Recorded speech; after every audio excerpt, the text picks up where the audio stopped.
Hello traders, Bernard here coming from Binary Winners Club, welcoming you to episode 2 of our video series, educating you on how to trade binary options and forex profitably.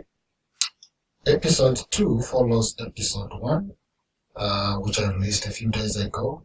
Episode 2 covers the essential components of a high probability trade. It covers a set of what we consider important for high probability trades. And in this case, just focus on a single high probability trade, duplicate the efforts, and you'll be getting a series of high probability trades. In high probability trading, we'll go through a number of things I consider very important. But before we proceed, ensure that you read the risk disclaimer down here. The content in this video is for educational purposes only. Trading involves huge financial risks. Only trade with money you can afford to lose. With that done, let's proceed to the content itself. Now, the three key aspects for valid price action trades are 1. Trend, 2. Level, and 3. Signal. The three aspects are the trend, number 2, the level in the market, and number 3, the signal itself. So this very section covers the aspect number 1, which is the trend. And in dealing with the trend, you handle both the direction of the trend and the strength of the trend. In dealing with the direction of the trend, there are several techniques you could use. One such technique in trend direction analysis is price action. And in using price action, my understanding of price action, and indeed I've seen so many professionals reasoning like that, is an uptrend is identified by a sequence of higher highs and higher lows. Don't worry about that, I'll show you using charts and examples. An uptrend is a sequence of higher highs and higher lows. A downtrend is a sequence of lower highs and lower lows. So when you use that technique, that's all you consider, just naked charts. But then how do you tell the strength of a trend? The strength of a trend is determined by the slope of those higher highs and higher lows, lower highs and lower lows. So let's see an example. The chart on your screen has a sequence of highs and lows. Remember from video number 1 or episode number 1, price moves in terms of swings. Price moves up, which is a swing high, then moves down, which is a swing low, continues moving up, down, up, down. Price is always moving up or down or sideways. Now, in using price action, I've just added lines to help you recognize this. Let's start from the left of the chart. Price was from somewhere here. From this level, price went up here, stopped, moved down, forming a high, and then forming a low here. Then price went higher than this, forming a higher high. HH is higher high. Went back down, stopped here, forming a higher low. Okay, this low is higher than this low here. So as you can see, progressively, it went further up, forming another higher high, came down, a higher low, in the sense that this low is higher than this, and this high is higher than this.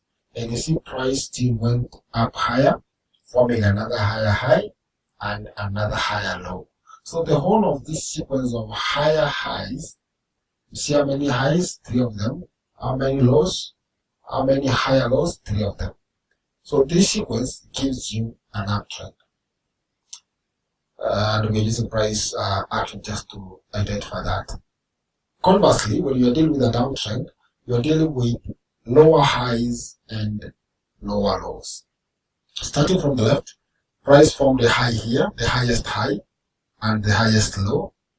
Went down, formed a lower low. This low is lower than this. Went up, stopped here, forming a lower high. This high is lower than this.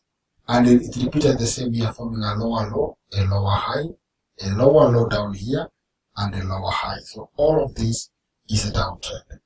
Now I recognize that not everyone is capable of identifying these swing highs and swing lows. Sometimes it is subjective. And so those who are not in a position to do this, you can use technique number 2, moving averages. You can also possibly identify moving averages. You can use moving averages to identify trend direction. But remember, moving averages, like most indicators, are lagging behind price. In other words, a trend will change direction before the moving averages tell you so. Okay? So there are issues around it, but if you know how to use the tools, you're welcome to proceed in that manner.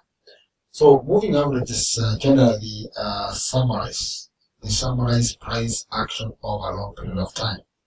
If you are saying a 20 moving average, this is averaging 20 bars or 20 candles. If you're using a 51, it's called like a 50 period moving average.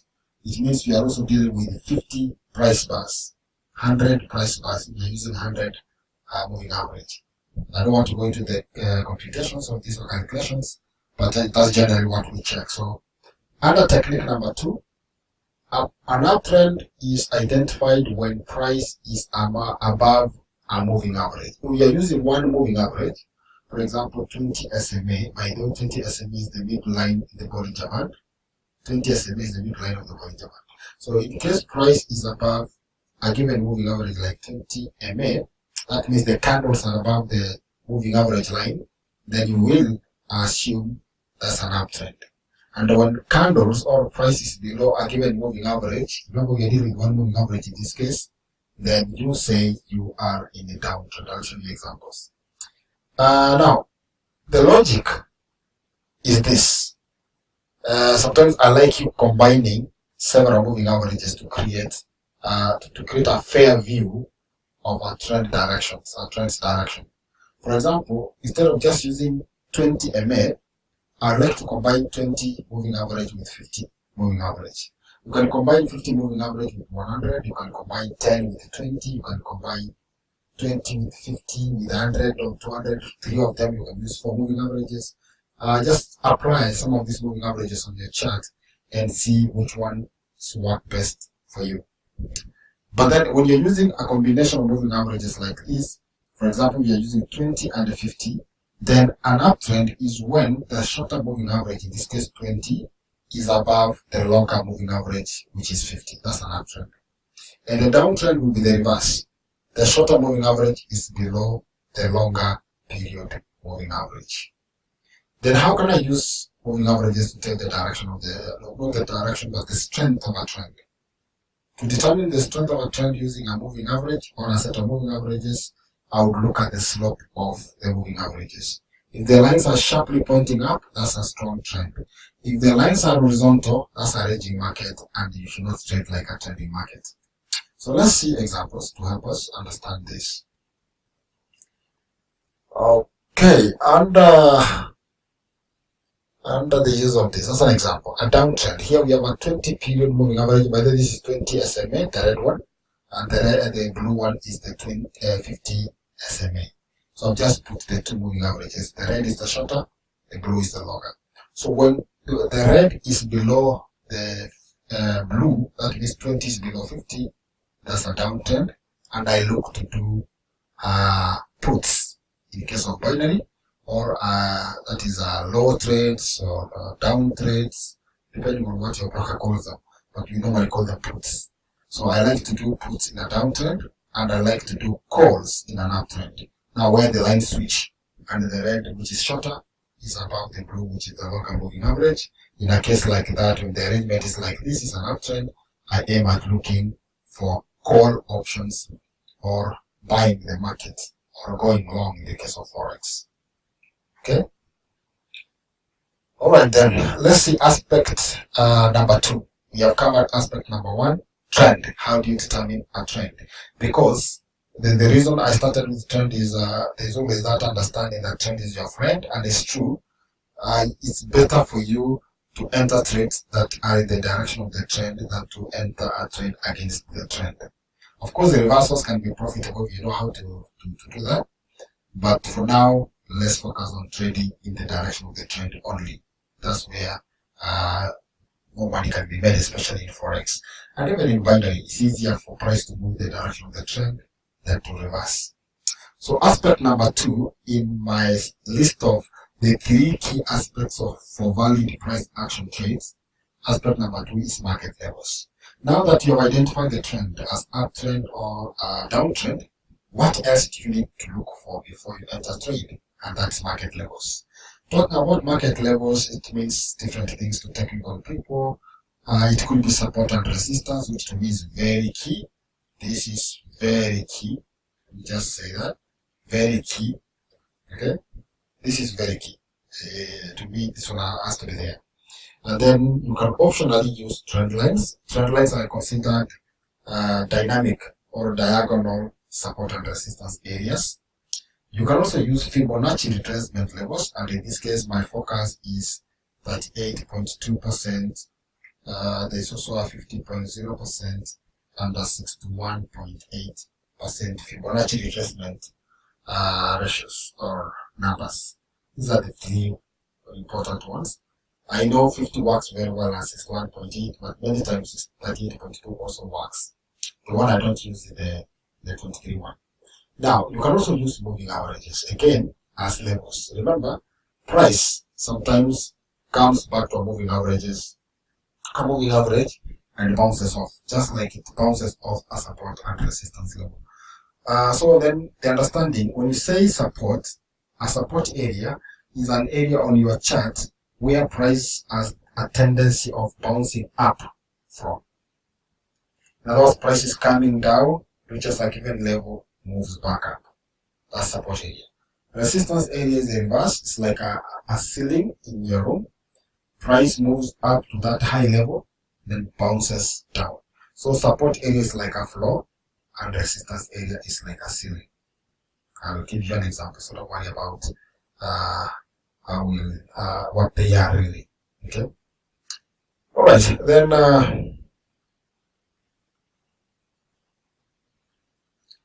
the next thing we want to see here is this, an illustration.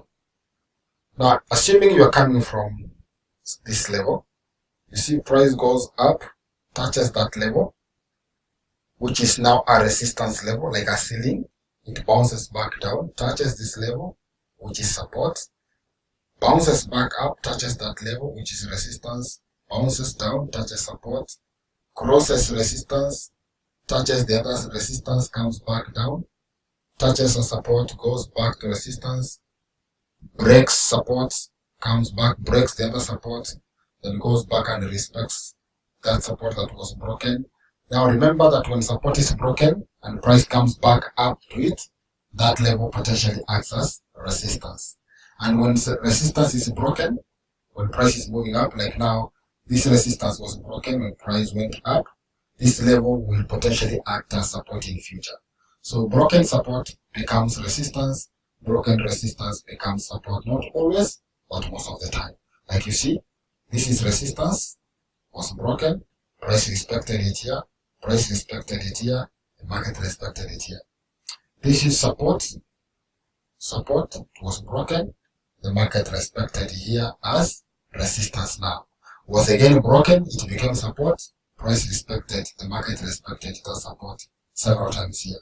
We had a level of support here, the market respected it here again. So that's all about support and resistance, and these are things you can draw based on where you see price bouncing off from. Now let's look at a cleaner chart. Look at that. I like drawing them where I see a support and a resistance. So there's support here, there's resistance, and to me that's a good support line. I don't normally like using lines, but I'm using lines here to show you a cleaner chart. Otherwise, this is an area usually. It's an area. Yeah? So it's not just a single line. Same thing down here. Price comes back, bounces off here, goes back up, breaks, then forms another support level and continues. Similarly, from here, price bounces back up there, comes back. Now remember, this was support here, right? Price went up to resistance, broke support. What happens when you break support and price comes back? It acts as resistance. So in that case, pushes down. Same thing you see here. I said it is always an area. So this is an area, not just the single line. After breaking this support area, price comes back, and what did you notice? It respects this area now as resistance. So it's important to take note of those things. Okay. Now, what next? Component number 3. We are still talking about the 3 key aspects for valid price action trades. We have covered trend, we have covered support and resistance, which I call market levels. I remember I've not talked about trend lines. That will be a different topic. Fibonacci numbers, I'll mention them in this video. Moving averages, you see them. And now let's talk about aspect number 3. To me, a trend, a level, and a signal are the most important. Of course, we'll add others to make even our signals to make them even stronger. Alright, of maybe higher probability. Now, when we talk about a signal, depending on different traders, some people would use candlestick patterns as their trigger. That means when you see a given pattern in a given trend at a given market level, that means go. Okay? So some of the common signals are engulfing patterns, which are bullish and bearish. Your pin bars. Pin bars are also bullish and bearish. Bullish pin bar is usually called a hammer. And a bearish one is called a shooting star, but they're generally called pin bars. Then we have dodges. We have inside bars, which are also called haramis. Then we have tweezers. Okay? Or tops and bottoms in that case. Then this is to me a common entry trigger. But others, sometimes depending on the strategy, your trigger is created when price closes outside a given price channel or bar. For example, a candle closing outside the Bollinger Band, or a candle closing below a given moving average, or a candle closing outside a given price band, like TMA bands, right? So to some people, that could be a trigger. Yet to some people, they would consider when the market is oversold or overbought, using oscillators like stochastics and RSI. Okay. Then others would still trade using spikes. When price makes a sudden spike up, they would trade down. When price makes a sudden spike down, they would trade up instead. Those are reversals.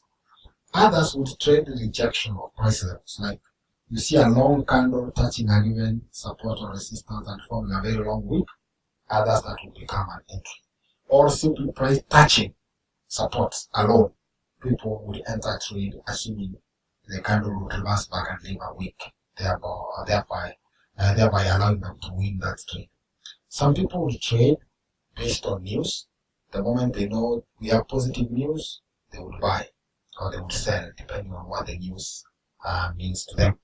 So this could be some of the entry signals you would consider. For me, the key here, candlestick patterns or price being rejected at a given level. So this one or this one to me are the most important. But sometimes I consider the rest depending on the strategy I am working with. And so now let's see how we combine these 3 aspects. Trend, direction, combine it with support and resistance levels, then combine candlestick patterns. Can we get nice trades?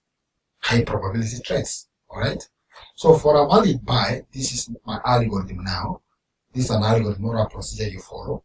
For a valid buy signal, buy is for those who are doing forex mostly, or call for binary or a high again. For a valid up signal, you must be in an uptrend. An uptrend using higher highs, higher lows, you know that, or you can use moving averages. So you have an uptrend. Then price moves down to a support area, then forms a bullish candlestick pattern like bullish engulfing or a bullish pin bar, normally known as a hammer, or a bullish inside bar. Once you see that, then you can enter trade. You can choose your expiry, 3 candles, 1 candle, 5 candles. We'll talk about it in the strategies video. For a valid put, sell or low open signal, you do the reverse. You must be in a downtrend. Price comes up to resistance area, and it brings a bearish candlestick pattern like bearish engulfing, a shooting star, a bearish harami, tweezer top, It could be a doji, especially the one that have long wicks at the top. Then you consider that. Let's see some charts. Here we go. High probability buy call high signal. Now look at this chart. I've put support and resistance lines here, but that's our levels. That's our areas rather. Right? So price came from a support down here, local resistance, came back to support and printed a bullish engulfing candlestick pattern at support area in an uptrend. That's a good signal. It goes back up, comes back down to another support. So resistance broken, now a support. Gives you another bullish engulfing candlestick pattern in an uptrend, a good signal. You may realize there is another signal here. The reason I would not take this signal is, although I see this is a morning star. A morning star is a bullish candlestick pattern. This is a morning star, a morning star. This one is more valid for one reason. It is touching the support level. The problem is this candle is way too big and it's near resistance, meaning the price might actually hit this level and move down. I would rather take this because there's space between this candle and the next resistance line. Okay, if you notice, there's another good signal here. Okay, there's another good signal here. This is a different candlestick pattern.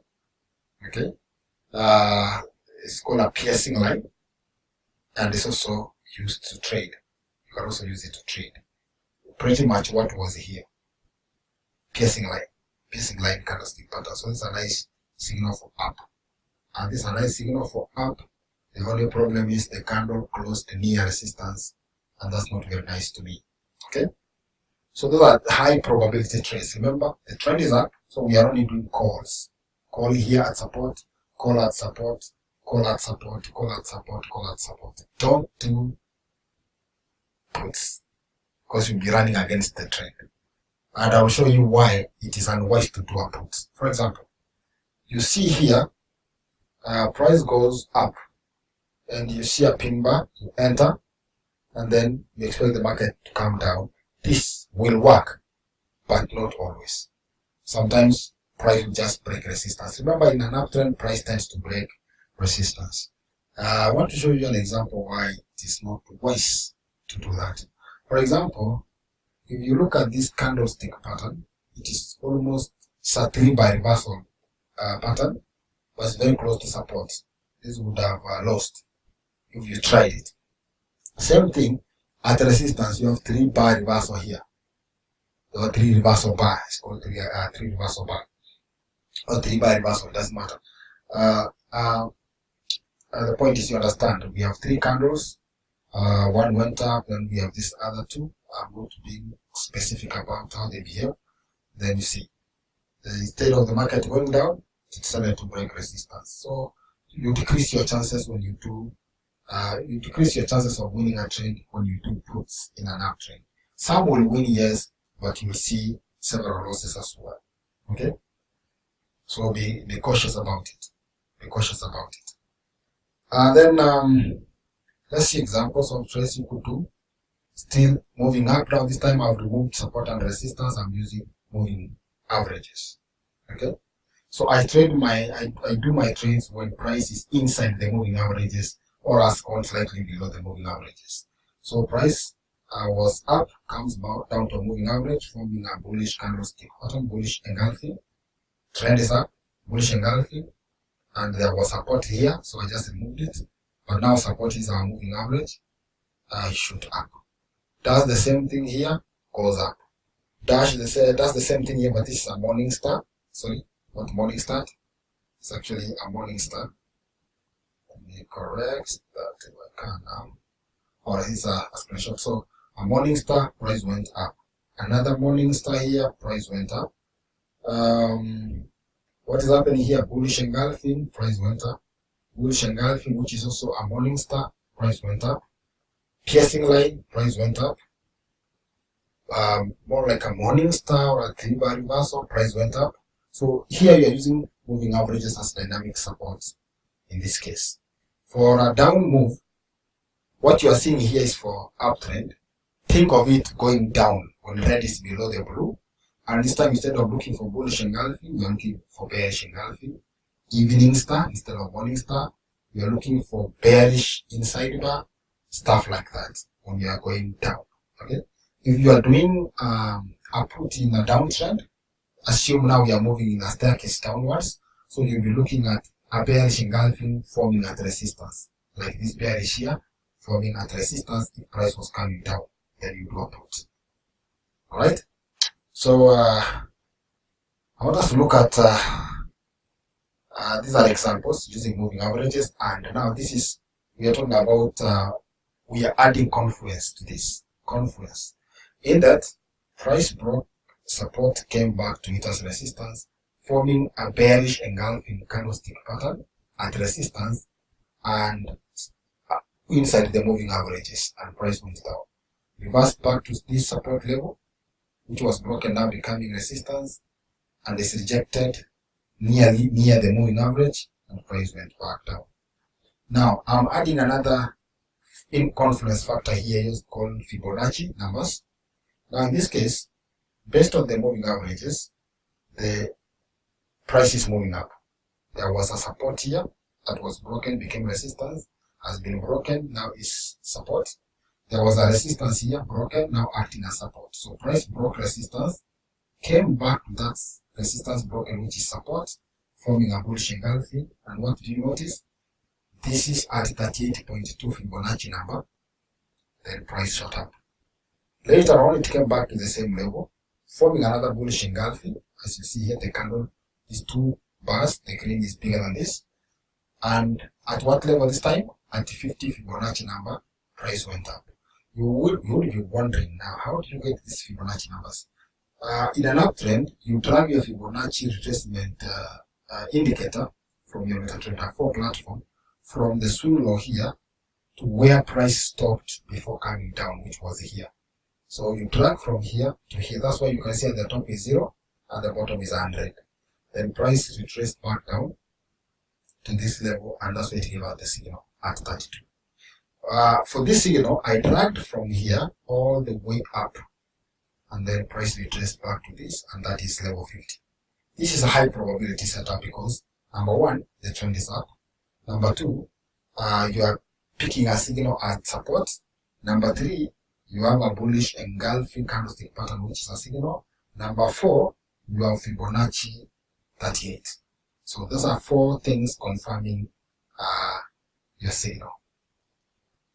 Same thing happening now here for a put. Price breaks a support, goes back to it, and what do you notice? At that point, you have a bearish engulfing at resistance inside moving averages at Fibonacci 61.8%. Very good signal. Same thing happens here, and you see what happened. Alright, for a call, I think I've shown you that. So this is for a call, this is for a put using Fibonacci. So what's happening then is, for high probability trades, what you look for is trade in the direction of the trend. Number 2, use support and resistance levels. So you take calls at support, take puts at resistance. Number 3, use candlestick patterns, reliable ones like engulfing patterns, pin bars, inside bars, those are reliable. And try to add confluence factors if you can. For example, when you get a signal at a trend line, that's nice. At a moving average, I've shown you examples. At Fibonacci numbers, 38, 50, 61, that's nice. Now, however, remember, your focus is not to win 100% of the time. Your focus is not to win every trade. Your focus is to win most of the trades you make. So in a day, if you are doing 10 trades and you win 7 or you win a minimum of 6, that's fair enough. Don't aim at winning 100%. It's not possible. One day you might be lucky to do 100%. Other days it will be even difficult to make 50%. So remember, have a strategy that gives you a guaranteed win of at least 60%. At least I showed you that in video 1 that 60% can be profitable. I'm not saying you must find 60. You can get 70%, yes, and have a system that currently delivers more than 70% and I won't release it. I'm just mentioning in advance. Then I have a new system, what I now want to call my holy grail for now, that will deliver 70% plus. Actually, I tested it today and I had 21 items and 2 OTMs. Can you imagine that? That's 91% win rate. but it requires the knowledge I've shared with you here for you to use that system. I'm not even giving it a name. I will launch it. And so if you're interested, after watching this video and you heard me mention it, talk to me and we'll see. I think I'll give it out on rental basis. Otherwise, if you have to get a lifetime license, you have to cough out some serious cash, because there's a lot of effort that was put into developing that system. And you get so many signals. You will get so many signals in a single day. In my test, the 21 ITMs and the 2 OTMs are from Euro USD today. Oh, sorry, now it's yesterday, on 24th of April 2019. It's traded on M1, that's 1 minute time frame, and the expiry is 5 minutes. So imagine a system that will give you 15 to 25 signals on one currency pair per day. And you don't need all of those. That means you can actually trade Euro USD only. Or just pick Euro USD, USD CAD, and maybe AUD, JPY. Pick like 4 assets and monitor them across the day. You will have enough signals. And the beauty is, all the trades you take using that system would use all these aspects here. You will trade in the direction of the trend. You will pick your signals at support for calls, at resistance for puts. You will consider an entry that's not necessarily a candlestick pattern, but one of the entries price touching but not breaking a support or a resistance level. And if it breaks, it forms a weak, meaning a rejection. And then if you want to add Fibonacci and the rest, you can add. But for me, those are the 3 key things the system uses. And I can guarantee you, I can tell you that from my tests, it is a very, very powerful system that I've ever had before. But now, that is the point. Just focus on winning majority of the trades, or most of the trades, or more trades than you lose. And ensure, remember this from video number 1, episode 1. Don't trade if the payout from a broker for a given asset is below 75%. It's not nice. You will have to have a higher win rate for you to make your profits. Ideally, I would recommend, before you choose an asset to trade with, ensure the payout is at least 80%.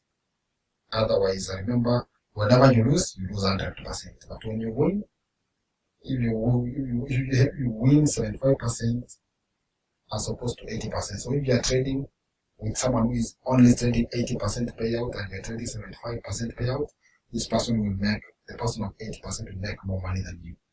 Because it means, if you all enter a trade of $10, for example, this person makes $8 profit, you make $7.5 profit. Over time, that's a big difference. It will get a big difference over time. For example, consider a person doing $100, they will make $80 profit. This one will make $75 profit. You see, the difference comes in now. Okay, so try to ensure that you don't have, you don't trade with payouts of less than 75%, because then you will be forced to win a lot of trades for you to make more money. And so, I believe there's nothing left. What's the conclusion? Trading is a game of probabilities, and you know it. And sometimes I get worried when I see people asking me, Bernard, is there a system that can win 90% of trades? And I'm asking, really? It's a game of probabilities. There are many people here who think that for you to make money in trading, you must win all the trades or win 90% of the trades. Remember, there are days you will win more and lose less. There are days, unless you have a proper strategy and a proper mindset, you will win. You will lose trades whether you like it or not. And you can talk to any professional traders, they will tell you they have suffered a string of losses. Enter trade, OTM. Enter another one, OTM. Enter another one, OTM. No matter what you try, the market does not behave the way you want. It just gives you losses and losses and losses. But there are times, even if you are not very careful in analyzing the market, you win and win and win. Be careful. Remember, not all days are equal, not all weeks are equal, not all months are equal. Sometimes you just lose. Sometimes you have a perfect signal, meeting all the criteria, including confluence factors, but you still lose it. So when I see people ask me, and why did this one lose? You don't explain. You cannot explain why it lost. Yeah, you did everything. Yeah, the trend was up, the market came back down to support, gave you a bullish candlestick pattern, There was a Fibonacci number 50 there. Maybe there was even a trend line. It was even touching the lower band of the Bollinger Bands. And even stochastic was oversold. All of those things told you really price will go up. To realize the market just goes down. You cannot explain it. So accept losses when they come, but aim at getting more wins. Try to take calls from support and take puts at resistance. Okay? Focus on trading the direction of the trend. Calls in an uptrend, puts in a downtrend. Use candlestick patterns like bullish engulfing, bearish engulfing, green bars, inside bars to determine your entry, to enter your trades. Apply confluence factors like Fibonacci retracement, like I've shown you, trend lines, and others for you to, add probability to your signals. Maybe later on, I will do another video on chart now, trying to give you examples of trades that I've discussed here today. Okay? Otherwise, that is the end of it. If you want to contact us, you can write to us. Our email address is binarywinnersclub@gmail.com. Our Facebook group, look for it, facebook.com. There, just look for groups, Binary Winners Club. Under Telegram group, we have our link here. Okay? Of course, we can post the video and write this, or you go to our Facebook page, you will find the link to our group. Otherwise, if you type this on your browser window and hit enter, it will take you to the group for you to join. We have a Telegram channel, just look for Binary Winners Club in Telegram, you'll find us. We have a Facebook page, FX Binary Profits. Join the page, like the page, and tell us more. Later on, I'll be pushing these videos to our YouTube channel for quick access. Now, do remember, I said I'll be releasing a video on a high probability system just recently developed, and I think, in my view, is the best system I have so far. But I'll release more information about it later. So for now, thank you so much for watching this video. See you in episode number 3. And remember, give me feedback if you like the video, if there are things you find that need to be changed. I know the audio quality may not be very good at the moment. I will invest in that. Just give me feedback on what you think should be improved after you have watched this video. Thank you so much. Bye bye. See you later.